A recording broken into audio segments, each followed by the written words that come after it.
good morning and welcome to ambitiousbaba.com. We are back with our daily current affairs. तो चलिए जानते हैं 23 जून के करंट अफेयर्स क्या है। आगे बढ़ने से पहले मैं आपको बता दूं हमारे टेलीग्राम चैनल का लिंक, आज की क्लास का पीडीएफ का लिंक और हमारे करंट अफेयर्स ऐप का लिंक सभी नीचे डिस्क्रिप्शन बॉक्स में है। वहां से जाके आप उन सबको चेकआउट कर सकते हैं। ऑल्सो अगर आपने हमारी वीकली रिविजन क्लास मिस की है फ्रॉम 14 टू 20 जून के करंट अफेयर्स, तो जाके आप उसे आई बटन में चेकआउट कर सकते हैं। तो चलिए let's move to the questions. पहला सवाल, स्कूल स्टूडेंट्स के लिए 25 जून से एक स्कीम लॉन्च की जा रही है जिसका नाम है एक टू खेलो एक टू पढ़ो। वो किस राज्य सरकार ने लॉन्च की है? 5 ऑप्शन है हमारे पास, तो चलिए इसका आंसर इज डी, त्रिपुरा। तो अब बात कर लेते हैं इस स्कीम के बारे में। जैसा कि आप जानते हैं कि 24 मार्च के मिडनाइट से पूरे भारत लॉकडाउन में था फॉर ऑलमोस्ट 60 डेज और अभी तक स्कूल्स और यूनिवर्सिटीज को ओपन होने की परमिशन नहीं मिली है। तो पढ़ाई में ज्यादा नुकसान नहीं हो, इसीलिए त्रिपुरा गवर्नमेंट ने एक स्कीम लॉन्च की है जिसका नाम है एक टू खेलो एक टू पढ़ो, जिसका मतलब होता है play little and study little. ये जो स्कीम है ये 25 जून को लॉन्च की जाएगी in the state of Tripura और इसके तहत वहां के जो छात्र हैं उन्हें एसएमएस या व्हाट्सएप के थ्रू कुछ ऑडियो और वीडियो कंटेंट्स भेजे जाएंगे जिसमें लर्निंग एक्टिविटीज के साथ कुछ फन और गेमिंग एक्टिविटीज भी होगी। तो चलिए अब बात कर लेते हैं त्रिपुरा के बारे में। त्रिपुरा के जो गवर्नर है उनका नाम है रमेश बायस। त्रिपुरा का कैपिटल इज अगरतला और वहां के जो चीफ मिनिस्टर हैं उनका नाम है बिप्लब कुमार देव। तो चलिए बढ़ते हैं हमारे सेकंड क्वेश्चन की तरफ। किस राज्य के मुख्यमंत्री ने हाल ही में शहरी गरीबों के लिए मुख्यमंत्री श्रमिक योजना लॉन्च की है? 5 ऑप्शन है हमारे पास, तो चलिए the answer is C, Jharkhand. Jharkhand सरकार जो है भारत का पहला ऐसा स्टेट है जिसने मुख्यमंत्री श्रमिक योजना लॉन्च की है शहरी गरीबों के लिए। आगे बढ़ने से पहले एक बार हम लोग क्विक रिवीजन कर लेते हैं कि वेस्ट बंगाल गवर्नमेंट ने भी एक स्कीम लॉन्च की थी जिसका नाम था कर्मभूमि। ये स्कीम आईटी प्रोफेशनल्स के लिए थी कि जो अब लॉकडाउन के कारण अपने स्टेट में वापस आ गए हैं या जो कोई जॉब चेंज करना चाहते हैं वो अपने आप को गवर्नमेंट द्वारा एक पोर्टल पे रजिस्टर कर सकते हैं और वेस्ट बंगाल स्टेट में जितनी भी वैकेंसीज है रिलेटेड टू आईटी वो उन सबको चेकआउट कर सकते हैं और उन्हें जॉब वहां से मिल सकती है। तो चलिए बात करते हैं अब मुख्यमंत्री श्रमिक योजना के बारे में। जैसे कि हमने ऑलरेडी डिस्कस कर लिया कि पहला ऐसा स्टेट है जिसने एक एम्प्लॉयमेंट गारंटी स्कीम लॉन्च की है जो कि काफी सिमिलर है टू मनरेगा। इसमें जो हमारे अर्बन अनस्किल्ड लेबर्स है अगर उन्हें झारखंड स्टेट में जॉब नहीं मिल रहा तो वहां की सरकार उन्हें 100 दिन का काम प्रोवाइड करेगी। मतलब एक साल में स्टार्टिंग फ्रॉम 1 अप्रैल टू 31 मार्च अगर उन्हें इसमें 100 दिन का उन्हें नॉर्मल काम नहीं मिला तो वहां की जो राज्य सरकार है उन्हें 100 दिन का काम प्रोवाइड करेगी। तो चलिए अब झारखंड के बारे में कुछ बात कर लेते हैं। झारखंड का कैपिटल इज रांची। झारखंड के जो चीफ मिनिस्टर है उनका नाम है हेमंत सोरेन और वहां के जो गवर्नर है उनका नाम है द्रौपदी मुर्मू। तो चलिए बढ़ते हैं आगे हमारे तीसरे क्वेश्चन की तरफ। तीसरा सवाल, कौन सा राज्य राजा पर्व फेस्टिवल मनाता है? 5 ऑप्शन है हमारे पास, तो चलिए इसका answer is C, Odisha. Odisha government celebrate करती है राजा पर्व फेस्टिवल। इसके अलावा चलिए बात कर लेते हैं कि हाल ही में ओडिशा को ISO सर्टिफिकेशन मिला है फॉर ट्राइबल हॉस्टल्स। तो चलिए जानते हैं आगे इस फेस्टिवल के बारे में। राजा पर्व जो फेस्टिवल है वो ओडिशा में मनाया जाता है। ये 3 दिन का एक यूनिक फेस्टिवल होता है जिसमें भूदेवी यानी कि जो धरती माता है उनका वुमनहुड सेलिब्रेट करने के लिए मनाया जाता है। ऐसा माना जाता है कि इन 3 दिनों में वो मेंस्ट्रुएशन में चली जाती है और चौथे दिन को पवित्र स्नान कहा जाता है। तो चलिए अब बात करते हैं उड़ीसा के बारे में कुछ। उड़ीसा का कैपिटल इज भुवनेश्वर। उड़ीसा के गवर्नर का नाम है गणेशी लाल और उड़ीसा के जो चीफ मिनिस्टर हैं उनका नाम है नवीन पटनायक। तो चलिए 4th क्वेश्चन की तरफ। हाल ही में नेपालीज के एफएम रेडियो स्टेशंस ने लिपू लेक, काला पानी और लिम्पियादुरा के बारे में वेदर बुलेटिन्स देना स्टार्ट किया है। तो ये सब क्षेत्र किस राज्य को बिलोंग करते हैं?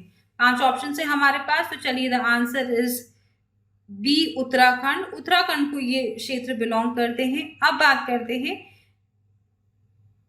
इन 3 राज्यों के बारे में। जैसा कि आप जानते हैं कि लिपू लेक, काला पानी और लिम्पियादूरा एक डिस्प्यूटेड रीजन है बिटवीन इंडिया एंड नेपाल, और हाल ही में नेपाल की पार्लियामेंट ने एक मैप पास किया है जिसमें ये 3 रीजन्स जो कि है लिपू लेक, काला पानी और लिम्पियादूरा, उन्होंने बताया है as a part of the Nepalese territory.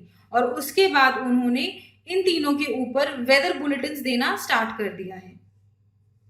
तो चलिए बात करते हैं कि ये एफएम रेडियो स्टेशंस कहाँ पर लोकेटेड हैं। ये जो एफएम रेडियो स्टेशंस है जो वेदर बुलेटिन दे रहे हैं, ये लोकेटेड है into the Dharchula district of Nepal, और ये 5 रीजन्स में मेनली सुने जाते हैं, जो कि है धारचूला, बलुआकोट, जौलजीबी और कलिका। ये है नेपाल साइड में, और भारतीय साइड में ये सुने जाते हैं इनटू द पिथौरागढ़। चलिए बढ़ते हैं आगे 5वें क्वेश्चन की तरफ। किस देश को हाल ही में एग्जिम बैंक ने 20.10 मिलियन यूएस डॉलर्स की एलओसी एक्सटेंड की है? 5 ऑप्शन है हमारे पास, तो चलिए इसका आंसर इज ई निकारागुआ, यानी कि रिपब्लिक ऑफ निकारागुआ को हाल ही में एग्जिम बैंक ने एक्सटेंड की है LOC worth rupees 20.10 million US dollars. चलिए बात करते हैं डिटेल में इसके बारे में। एग्जिम बैंक यानी कि export import bank of India ने अनाउंस किया कि 20 जून को उन्होंने रिपब्लिक ऑफ निकारागुआ को एक एलओसी एक्सटेंड की है जिसकी वैल्यू है 20.10 मिलियन यूएस डॉलर्स, और अब टोटल में उन्होंने 4 एलओसी एक्सटेंड कर दी है टू निकारागुआ जिसकी वैल्यू है 87.63 मिलियन। इससे और एक क्वेश्चन आपके एग्जाम में आ सकता है कि किस लिए ये एलओसी एक्सटेंड की गई है। तो वहां पर एक हॉस्पिटल है, उसके रिकंस्ट्रक्शन के लिए ये एलओसी एक्सटेंड की गई है जिसका नाम है एल्डो चवड़िया हॉस्पिटल। इसके रिकंस्ट्रक्शन के लिए भारतीय सरकार यानी कि एग्जिम बैंक ने दी है निकारागुआ को ये एलओसी। तो चलिए अब बात करते हैं कि बाकी जो एलओसी है यानी कि टोटल जो 4 एलओसी है वो किस किस रीजंस के लिए दी गई है। तो उसमें इंक्लूड होता है supply of equipments for building of 2 substations, construction of transmission lines, building new substations, expansion of existing substations and reconstruction of our hospitals। तो ये 5 रीजंस है जिनके लिए ये एलओसी एक्सटेंड की गई है। और अब भारत यानी कि इंडियन गवर्नमेंट के बिहाफ में एग्जिम बैंक ने टोटल 261 एलओसीज एक्सटेंड की है इन 262 कंट्रीज जो मोस्टली सिचुएटेड है अफ्रीका, एशिया और लैटिन अमेरिका में। और इसके साथ साथ उन्होंने 25.70 बिलियन का कमिटमेंट भी दिया है for financing exports from India. तो चलिए बढ़ते हैं आगे हमारे 6ठे क्वेश्चन की तरफ। किस आईटी कंपनी ने हाल ही में अमेजन का द क्लाइमेट प्लेज ज्वाइन किया है जिसका पर्पस है नेट जीरो कार्बन? 5 ऑप्शन है हमारे पास, तो चलिए द आंसर इज इन्फोसिस ने ज्वाइन किया है अमेजॉन का द क्लाइमेट प्लेज। तो अब चलिए इसके बारे में डिटेल में बात की जाती है। जैसा कि आप जानते हैं कि इन्फोसिस लिमिटेड बेंगलुरु बेस्ड एक आईटी कंपनी है। उन्होंने हाल ही में द क्लाइमेट प्लेज जो कि को फाउंड किया था अमेजॉन और ग्लोबल ऑप्टिमिज्म, उसे उन्होंने ज्वाइन किया है और इनका जो सब्जेक्ट है वो है to become net zero carbon. मैं आपको बताती हूँ 2015 में पेरिस अग्रीमेंट हुआ था जिसके तहत कई सारे नेशंस ने साइन किया था कि बाय द ईयर 2050 वो नेट जीरो कार्बन हो जाएंगी, जिसका सीधे भाषा में मतलब है कि जितना वो लोग कार्बन रिलीज कर रहे हैं एनवायरनमेंट में उतना ही वो नेशंस एब्जॉर्ब कर लेंगे। ऐसी टेक्नोलॉजी बनाई जाएगी ताकि नेट जीरो कार्बन हो सके और और जो पूरे ग्लोबली जो ग्लोबल वार्मिंग हो रही है वो टेम्परेचर कम किया जा सके। तो ये जो क्लाइमेट प्लेज है, ये जो इनिशिएटिव है by Amazon and global optimism, उन लोगों ने कॉल किया है मतलब कई सारी कंपनीज को कॉल किया है टू साइन एन अग्रीमेंट कि बाय द ईयर 2040 वो लोग नेट जीरो कार्बन हो सके। ऐसी टेक्नोलॉजी ले आए कि ताकि जो कार्बन मोनोऑक्साइड जो हम रिलीज कर रहे हैं हमारे एटमॉस्फेयर में, उसका प्रभाव कम हो सके बाय द ईयर 2040, और उनका ऐसा मानना है कि इन्फोसिस जैसी कई सारी कंपनी साइन करेगी इन द ईयर 2020। तो चलिए बढ़ते हैं आगे 7वें क्वेश्चन की तरफ। किस बैंक के साथ Hyundai मोटर इंडिया ने हाल ही में साझेदारी की है to offer online car loans उनके डिजिटल कार बैंक प्लेटफॉर्म पे, जिसका नाम है क्लिक टू बाई। 5 ऑप्शन है हमारे पास, तो चलिए इसका answer is a, HDFC bank के साथ उन्होंने की है साझेदारी। आगे बढ़ने से पहले एक बार हम लोग क्विकली रिवाइज कर लेते हैं कि इनके MD और CEO कौन कौन है। तो चलिए HDFC बैंक के MD एंड CEO का नाम है आदित्य पुरी। RBL बैंक के जो MD एंड CEO है उनका नाम है विशावीर आहूजा। यस बैंक के MD एंड CEO का नाम है प्रशांत कुमार। ICICI बैंक के MD एंड CEO का नाम है संदीप बख्शी, जिन्होंने सक्सीड किया है चंदा कोचर को। और एक्सिस बैंक के CEO और MD का नाम है अमिताभ चौधरी, जिन्होंने सक्सीड किया है शिखा शर्मा को। तो चलिए बढ़ते हैं आगे, अब स्कीम के बारे में जान लेते हैं कि हाल ही में Hyundai मोटर इंडिया ने एक पार्टनरशिप की है विद HDFC बैंक, जिसके तहत इजी ऑनलाइन फाइनेंसिंग सॉल्यूशंस दिए जाएंगे टू दी कस्टमर्स उनके कार बाइंग प्लेटफॉर्म में, जिसका नाम है क्लिक टू बाई। इसके तहत वो कई Hyundai के व्हीकल्स परचेज कर सकते हैं, जिसका including 2020 Creta, 2020 Verna, Venue, Elite i20, Grand i10, NIOS and Santro. ये काफी सिमिलर है टू जो हाल ही में मारुति सुजुकी ने करूर व्यासा बैंक के साथ पार्टनरशिप की थी फॉर फाइनेंसिंग, लेकिन इसमें जो सॉल्यूशंस प्रोवाइड किए जाएंगे वो कस्टमाइज्ड होंगे based on the customers need. और इसमें सबसे अच्छी ये बात है कि ये एब्सोल्युटली ऑनलाइन होगा, इसमें फिजिकली किसी को बैंक में जाके फाइनेंस करवाने की जरूरत नहीं है, वो सब वहां पर वेबसाइट पे अवेलेबल होगा, वहां से कस्टमर्स उसका फायदा उठा सकेंगे। तो चलिए बढ़ते हैं आगे 8वें क्वेश्चन की तरफ। What is the rank of Reliance Industries in the rankings of the most valuable firm globally by market capitalization? बाजार पूंजीकरण में वैश्विक रूप से सबसे मूल्यवान फर्म की रैंकिंग में रिलायंस इंडस्ट्रीज कौन से स्थान पर है? 5 ऑप्शन है हमारे पास, तो चलिए the answer to this question is B, 57 rank पे है। तो चलिए बढ़ते हैं आगे, बात कर लेते हैं। जैसा कि आप जानते हैं, कल ही हमने डिस्कस किया है डिटेल में कि अब Reliance industries limited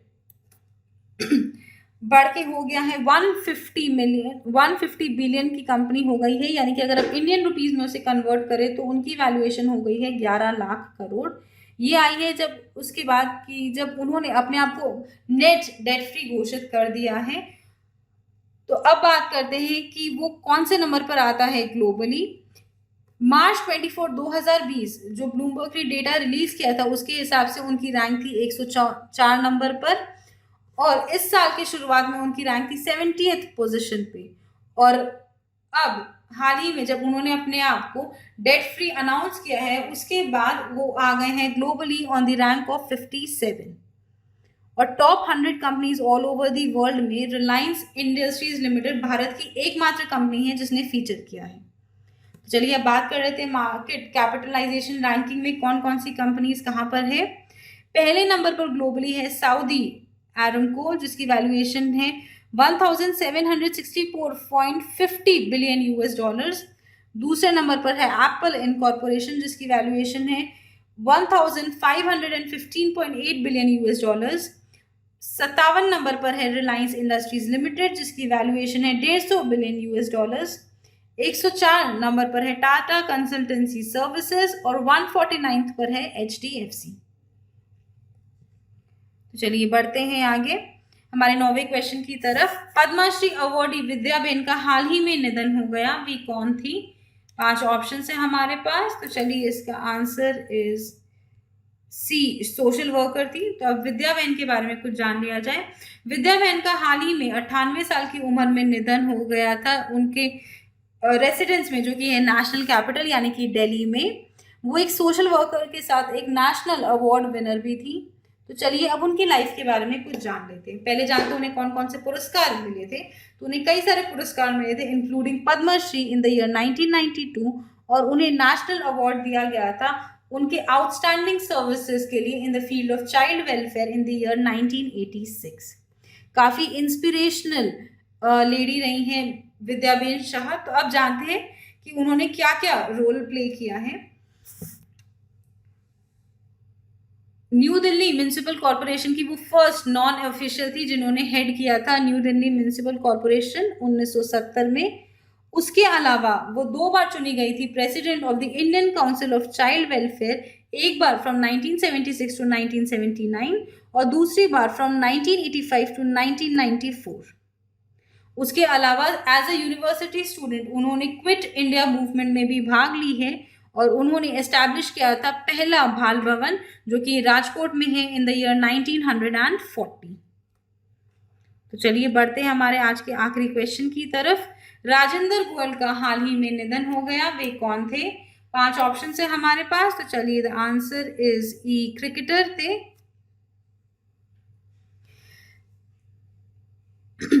left arm spinning legend Rajendra Goyal का हाल ही में 21 जून को निधन हो गया था एट द एज ऑफ 77 इन रोहतक, और उन्होंने एक रिकॉर्ड कायम किया था हिंदी रणजी ट्रॉफी जब उन्होंने विकेट्स ली थी ऑफ 637 स्कैल्प्स। तो with this we come to the end of today's class. I hope आपको ये वीडियो पसंद आया। अगर ये वीडियो पसंद आया तो इसे लाइक कीजिए, अपने दोस्तों के साथ शेयर कीजिए और हमारे चैनल एम्बिशियस बाबा को सब्सक्राइब जरूर कीजिए।